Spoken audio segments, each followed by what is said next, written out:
ma wax la nag ni coalition bi dañ lay nam yow yaa amuloo jot ñu ngi la fi nekkal mais yaa nekk au début et à la fin donc di nga wax sa kàddu ñu jox journaliste yi bu ñu posé question ba pare du waaye Assane Dia léegi ñu jotaay bi mais nga xam ne ñëpp a ngi fi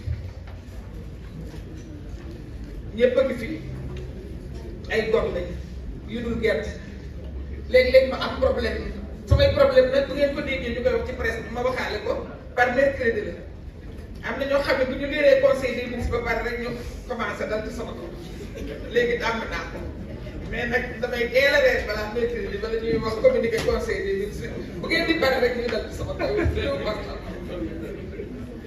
asalaamaaleykum président maa ngi lay nuyu bu baax di nuyu honorable député yi fi nekk nuyu monsieur le directeur général du port autonome de Dakar nuyu mon cher leader jigéen ak góor yi fi nekk nuyu presse bi tamit di sant bu baax ci occasion bi ñu may pour ñu mën a waxtaan après un an d'exercice, un an d'exercice du pouvoir, un an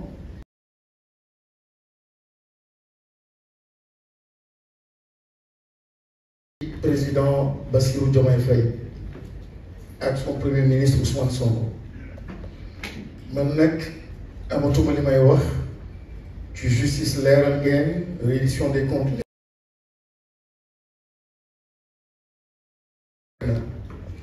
Mais benn point rek madame la présidente laa bëgg insister il faudrait que ñu dépasser une certaine forme d'opposition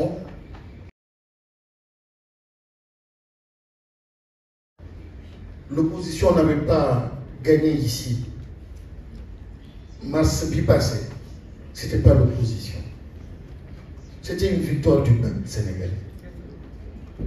C'était véritablement une victoire du peuple sénégalais. Et avec bien sûr, à la tête de ce mouvement du peuple sénégalais, un homme qui s'appelait Ousmane Sonko. Tout à l'heure, am na ñu jël kàddu wax sa vision, ses stratégies.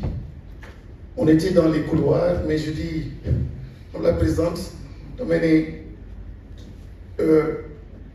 le Sénégal a une chance. Le Sénégal a une très grande chance. Plusieurs fois, je me suis rendu compte qu'il était visionnaire.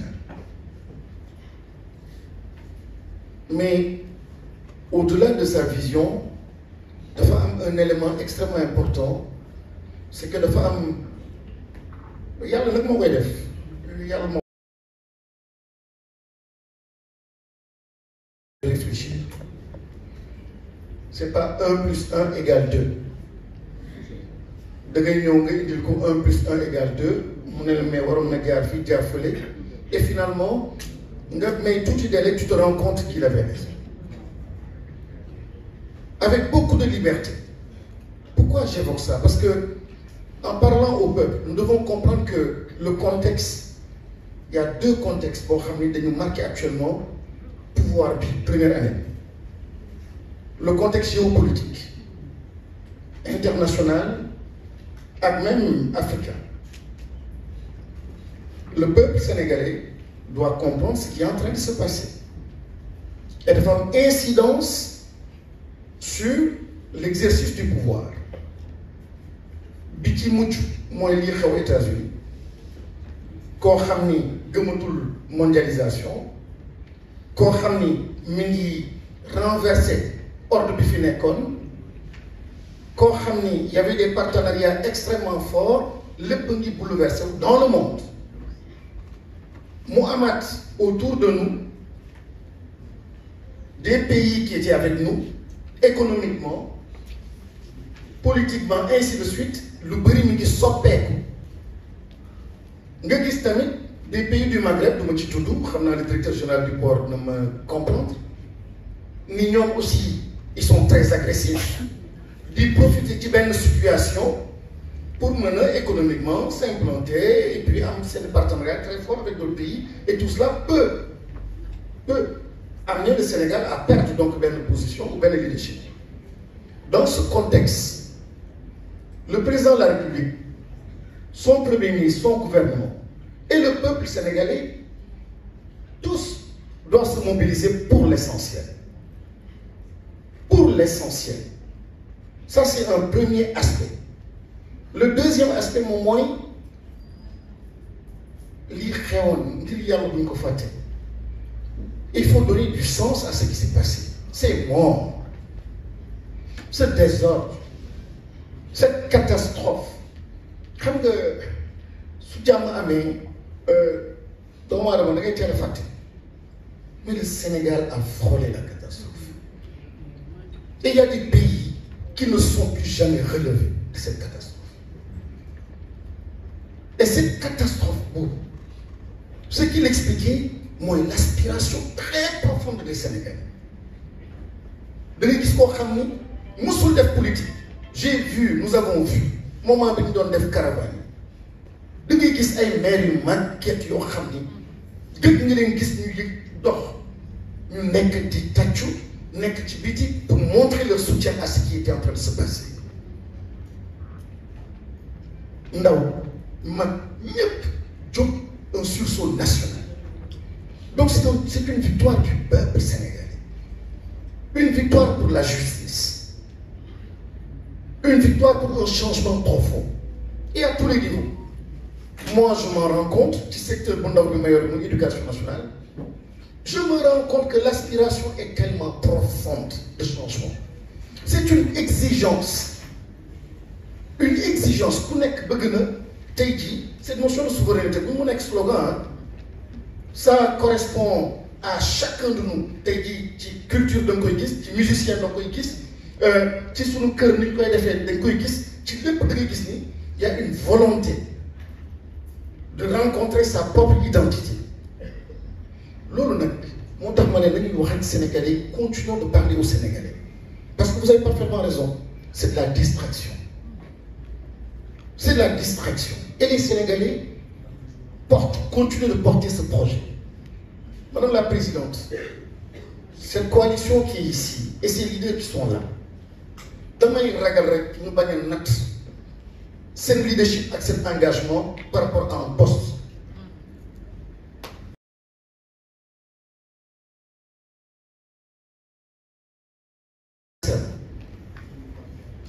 Qui me gis muy le premier Ousmane Sonko et quelqu'un l'a évoqué tout à l'heure, c'est sa générosité, son sens du dépassement.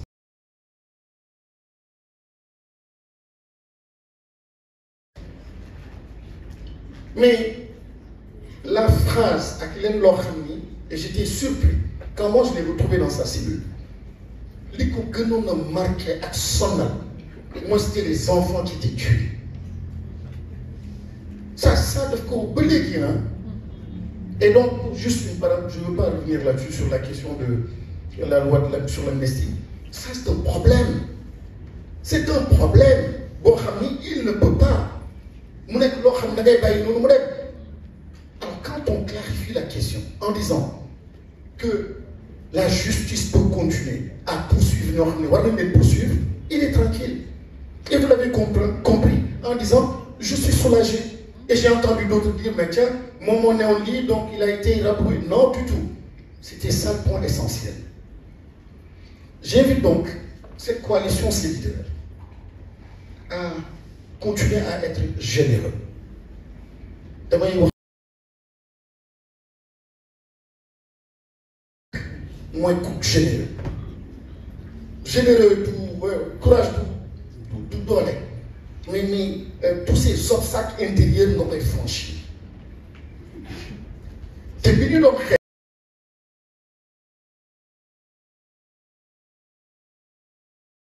2 jours après la victoire lañ ma ne xëy na Guirassy xëy na nga nekk ministre rek ma ne ko ah bon ça c'était loin.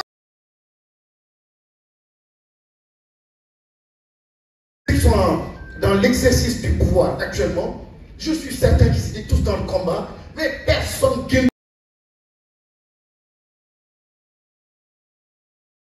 C'était une générosité, une spontanéité. Et c'est là que j'ai rencontré. Quand on était en campagne au directoire, je n'ai pas vu un.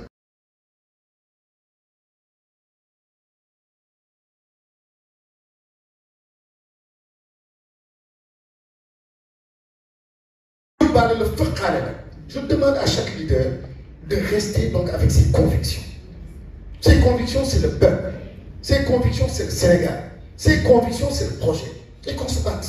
Et je disais à un couple que j'ai rencontré il n'y a pas longtemps, je dis, man de suma biir kër ganaar bi sax xàmme naa nga indil ma juróomi ganaar xam naa ku nekk li ngay xalaat ci man xam naa sumay doom maa leen jur xam naa kenn ku nekk su ma deewee sa comportement mën naa prédire président Diomaye Faye ak premier ministre Ousmane Sonko ñu ngi fële mais je suis certain d'une chose ñoo gën a xam kenn ku nekk ci ñun.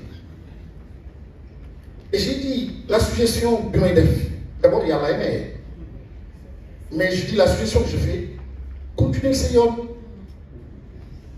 tu dois appuyer par la presse appuie par ton écrit sois généreux envoie un message à un collègue à quelqu'un que tu connais pour lui dire jàppal gauche etc.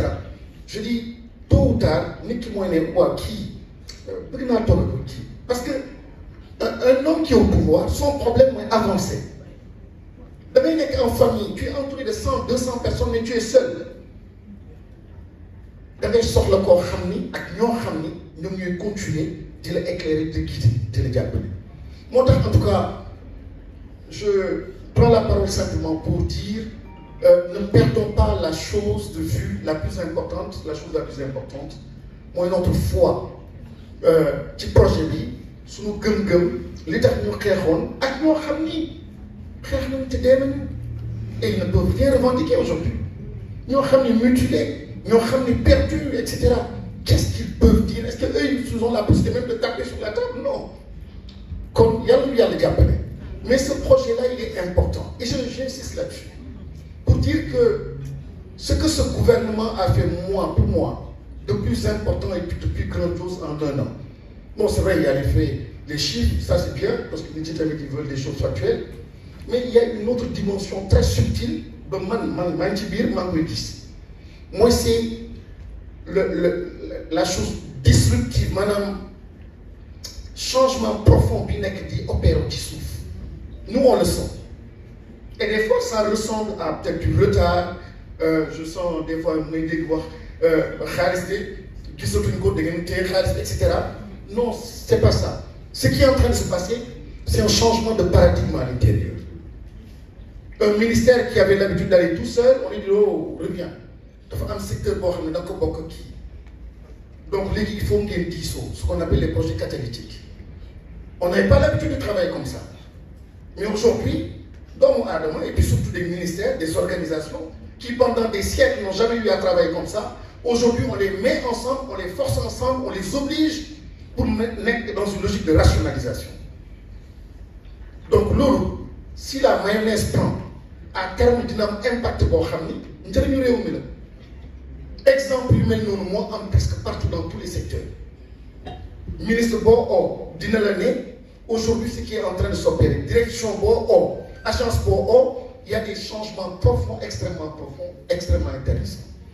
En tout cas, et nous n'avons pas le droit, et même l'opposition n'a pas le droit d'agir ainsi. Et j'invite l'opposition aussi à plus de sérénité, à plus d'humilité.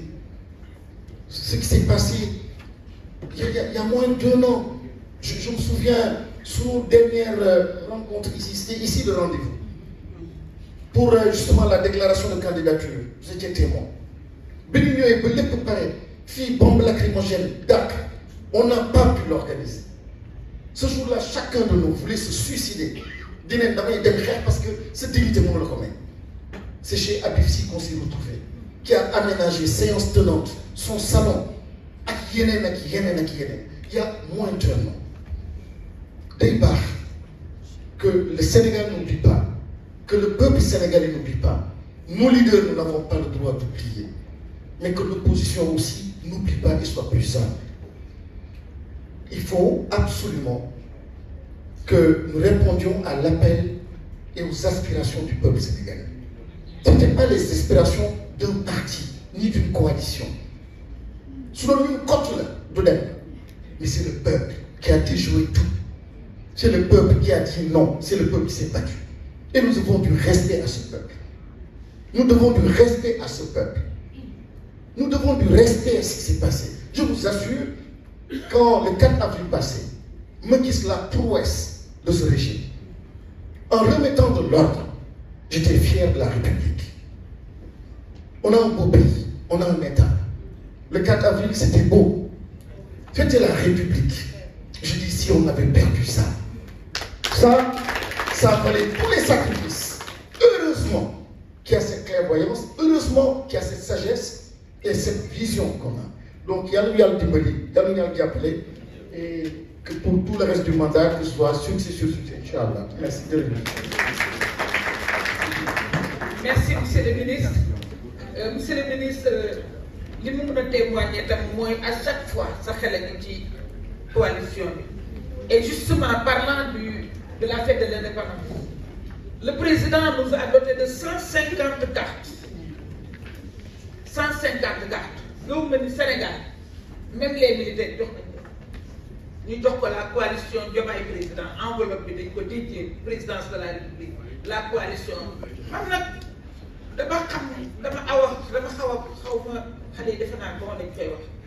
Mais c'est que Mbak ngay daal man lu tuuti def ma rekk waxuma def ma suur de def ma rekk man li may rekk dafa yomb parce que un président de la République pense à tout le monde.